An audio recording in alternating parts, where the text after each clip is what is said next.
Il y a quelque temps, ma sexualité en tant que femme était active et sympathique.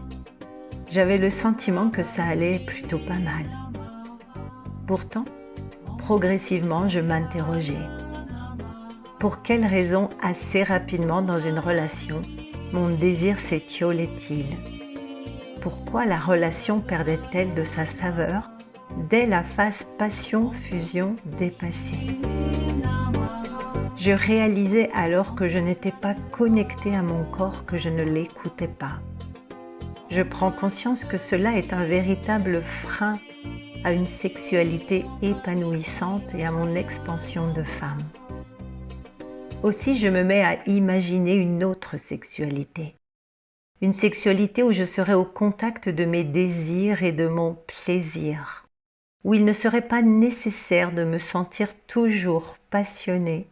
Où je serais la gardienne de mon corps sans culpabilité. Où mon corps serait un territoire sacré, accessible avec douceur et considération. Où la pénétration et les orgasmes ne seraient pas une fin en soi, et où il y aurait avant tout une connexion avec mon partenaire. Oui, c'est cette sexualité-là qui m'a appelée. Ce sont les pratiques corporelles qui m'ont permis de me reconnecter à mes sensations, à mes émotions. Tous ces phénomènes intérieurs qui étaient ignorés ou sous contrôle.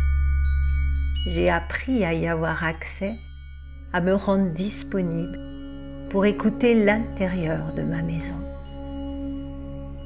Avec un mental très actif, c'est compliqué, ça l'est encore. Si je me laisse emporter par mes pensées, je me coupe de mon corps et je ne ressens pas de plaisir, je suis dans le semblant et l'ennui.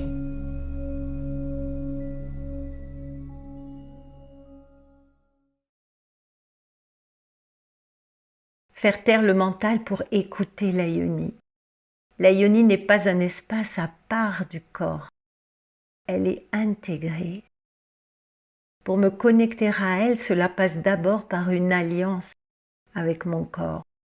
Il s'agit d'une écoute fine et subtile de l'intérieur. Mon corps devient un espace de sécurité. Je ne me sens pas trahie par mon corps et il ne se sent pas abandonné par moi. S'il me fait savoir qu'il est fatigué, qu'il a mal, qu'il a besoin de respirer, de mouvement, d'isolement, alors je l'écoute. Sinon, comment créer la confiance, le partenariat avec lui? S'il m'envoie des signaux pour me dire qu'il n'est pas à l'aise dans une situation ou avec une personne, qu'il a peur, qu'il a besoin de temps, alors je parle avec lui. Je parle avec mes émotions, mon cœur, ma tête, mon intuition. Toutes ces parties de moi, nous nous alignons pour avancer ensemble, dans l'alliance.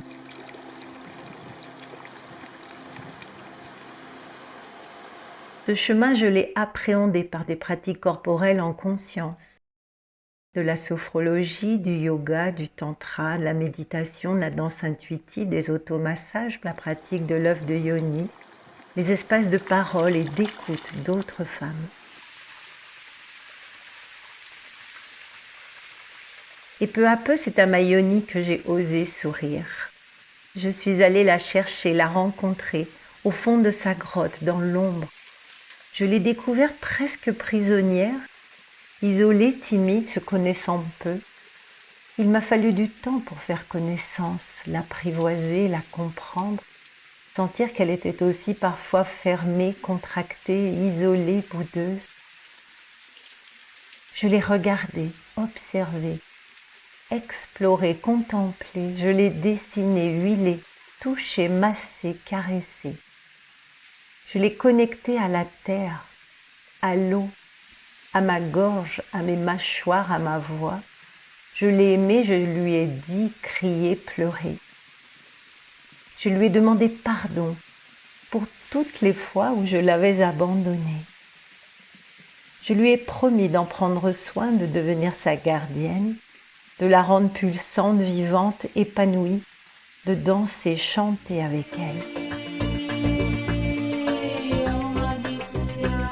Pour mes prochaines années à vivre pleinement avec elle, nous nous sommes engagés à nous aimer avec le désir puissant de devenir ensemble une femme enracinée, créative et intuitive. En tant que femme, cette approche m'a accomplie et chaque jour, j'avance encore. J'ai la croyance qu'il est possible de devenir une femme qui nourrit ses projets, en harmonie avec son essence profonde, une femme souveraine qui crée la vie dont elle a envie, en harmonie avec son corps et sa sexualité. Voilà ce chemin que j'ai tant de plaisir à transmettre aux femmes aujourd'hui.